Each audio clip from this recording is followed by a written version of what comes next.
नवाज शरीफ कान खोल के सुन लो, तुमने मीडिया की जुबान बंद करने की कोशिश की, तुमने सोशल मीडिया की आजादी राय को नुकसान पहुंचाया। हम किसी सूरत तुम्हें लोगों की आवाज बंद करने नहीं देंगे। सोशल मीडिया को कोई कंट्रोल कर ही नहीं सकता।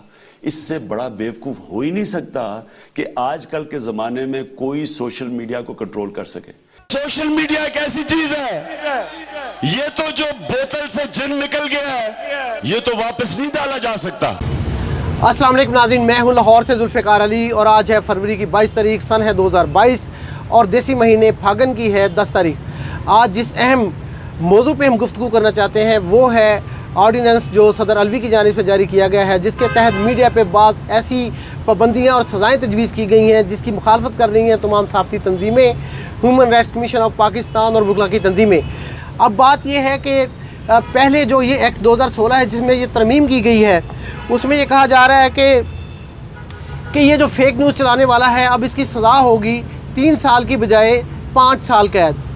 और दूसरा ये है कि मुतासरा शख्स जिसके ख़िलाफ़ ऐसी कोई ख़बर या ऐसा कोई मवाद अपलोड किया जाएगा या टीवी चैनल्स पे, अब पहले ये देखिए कि ये 2016 का ये जो एक्ट था, इसके अंदर जो ऑर्डिनेंस के लिए तब्दीली की गई है उसमें ये कहा गया है कि पहले तो मुतासरा शख्स जो है वो शिकायत कर सकता था FIA में जाके, अब FIA में जाने के लिए उस मुतासरा शख्स की ज़रूरत नहीं है। यानी मैं अगर चाहूँ कोयटा में अपने किसी दोस्त को कह सकता हूँ कि लाहौर के एक बंदे ने मेरे ख़िलाफ़ ये मवाद अपलोड किया, आप कोयटा में FIA में दरख्वास्त दे दे, तो लाहौर के इस बंदे के ख़िलाफ़ जिसने मवाद अपलोड किया है उसकी दरख्वास्त FIA वहाँ करेगी, ये बंदा वहाँ जाएगा। अब पहले ये था कि ये आम लोगों के लिए था, ये सोशल मीडिया पे जो गन हम समझते हैं कि बिल्कुल जायज़ बात थी कि कोई ऐसी चीज़ें अपलोड की जा रही थी और इशू की जा रही थी जो सोसाइटी में एक बिगाड़ पैदा कर रही थी।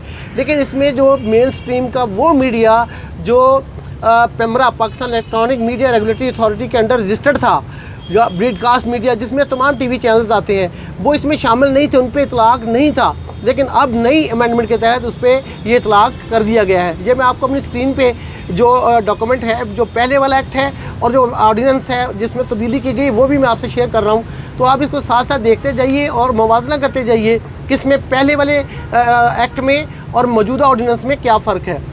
असल में हमारी सहाफ़ती तंजीमों का ये कहना है कि उनको ये खदशा है, उनको ये खौफ है कि हुकूमत ये 3 साल कर दिए। अब अगली बात उन्होंने ये की है कि जो है वो इसको सेक्शन 20 में जो एक्ट है prevention of electronic crime act 2016, उसमें जो नई ऑर्डिनेंस है उसमें कर दिया गया है कि पहले ये काबिल दस्तंदाजी पुलिस ये जुर्म नहीं था। अब इसके ऊपर ये कहा गया है कि काबिल दस्तंदाजी पुलिस भी होगा और नॉन बेलेबल होगा, यानी नाकाबिल ज़मानत होगा। एक आदमी को ये 6 महीने तक किसी भी FIR के तहत अंदर कर देंगे और उसके बाद 6 महीने उसकी ज़मानत नहीं होगी। और अगर बात यह है कि अगर एक सहाफ़ी जो होता है वो खातुलमकान की कोशिश करता है, ख़ास तौर पे जो हमारा ब्रॉडकास्ट मीडिया है, जो मेन स्ट्रीम TV चैनल्स हैं या जो रेडियो स्टेशन FM है, वो ये नहीं करते कि किसी के ख़िलाफ़ कोई फेक न्यूज़ दें। लेकिन असल में बात यह है कि ख़बरें पाकिस्तान में और दुनिया भर में एक ज़राए के ज़रिए भी चलती हैं। अब अगर किसी ने कोई करप्शन की है तो उसका क्या सबूत होगा? कहीं कि वो ना तो वो इस करप्शन के पैसे की कोई रसीद जारी करता है, ना उसका कोई सबूत छोड़ता है। तो ये बातें ऐसी होती हैं जो ज़राए बताते हैं कि इस किस्म की हरकत हुई है। इसका मतलब ये है कि आइंदा कोई बंदा भी इस बात की जुर्रत नहीं करेगा, कोई सहाफ़ी, कि कोई ऐसी खबर दे कि जिसको वो जानता होगा ये 100% सच्ची है इसका, लेकिन उसके पास कोई इसका डॉक्यूमेंट नहीं होगा, कोई सबूत नहीं होगा, कोई वीडियो नहीं होगी, तो वो नहीं चला सकेगा। तो इस तरह से एक बड़ी जो है वो जद पड़ेगी मीडिया की आज़ादी पे, वो ये बात आगे नहीं ले जा सकेंगे। यानी वो ये हुकूमत ये चाहती है, दरअसल जावेद अख्तर साहब हिंदुस्तान के बहुत बड़े शायर हैं, तो उन्होंने एक नज़म लिखी इसी तरह के एक ऑर्डिनेंस पे जो हिंदुस्तान में जारी किया गया। तो उनका ये कहना था कि नज़म के कुछ अशार पेश करता हूँ कि किसी का हुक्म है कि सारी हवाएँ हमेशा चलने से पहले बताएँ कि उनकी समत क्या है, यानी किधर जा रही हैं। हवाओं को बताना ये भी होगा चलेंगी जब तो क्या रफ्तार होगी, कि आंधी की इजाज़त अब नहीं है। हमारी रेत की सब ये फसीलें और कागज़ के जो महल बन रहे हैं, हिफाजत उनकी करना है ज़रूरी, और आंधी तो है इनकी पुरानी दुश्मन, ये बात सभी जानते हैं। यानी वो कहते हैं कि हुकूमत चाहती है कि जो भी खबर चले उसको पहले बताएं कि ये खबर क्या है।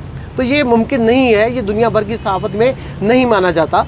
उसके बाद ये जो इल्ज़ाम लगाया जाए, जो बंदा ख़बर देगा उसके लिए उसको ये कहा जा रहा है कि ये ज़मानत दी जा रही है इस ऑर्डिनेंस में कि 6 महीने के अंदर ट्रायल होगा।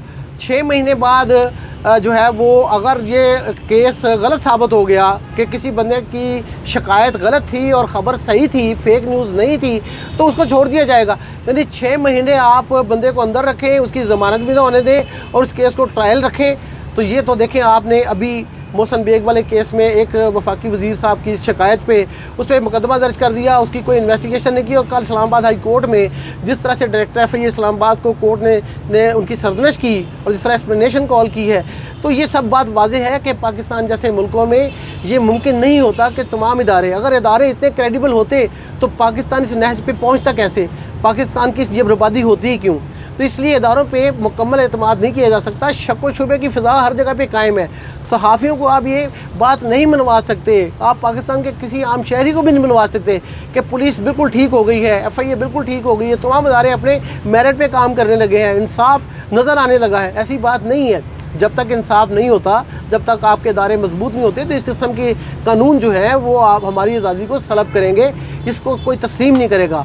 आपने ये कानून बना के अपना इख्तियार इस्तेमाल किया है, हम अपना इख्तियार इस्तेमाल करेंगे। वो इख्तियार है एहतजाज का। Pakistan federal union of journalist पूरे मुल्क में इसके ख़िलाफ़ तहरीक चलाएगी। तमाम वकला तंजीमें हमारे साथ हैं, शाना बशाना है, ह्यूमन राइट्स कमीशन हमारे साथ है, सिविल सोसाइटी की तंजीमें हमारे साथ है। ये कंप्रोमाइज़ है मीडिया की आज़ादी पे, जो पाकिस्तान जैसे जमहूरी मुल्क में मुमकिन नहीं है और ना इसको कोई तस्लीम करेगा। या तो आप कह दें कि पाकिस्तान में जमहूरियत नहीं है, अगर जमहूरियत नहीं है तो फिर मार्शल लॉ लगा दें। ऐसे मीडिया मार्शल लॉ को तस्लीम करने की गुंजाइश नहीं है इस पाकिस्तान के इस कानून में। और दूसरी बात मैं आपको और बताऊं कि पहले भी, अब से कुछ देर पहले श्री मज़ारी साहबा ने मीडिया प्रोफेशनल्स और जर्नलिस्ट प्रोटेक्शन एक्ट जारी किया।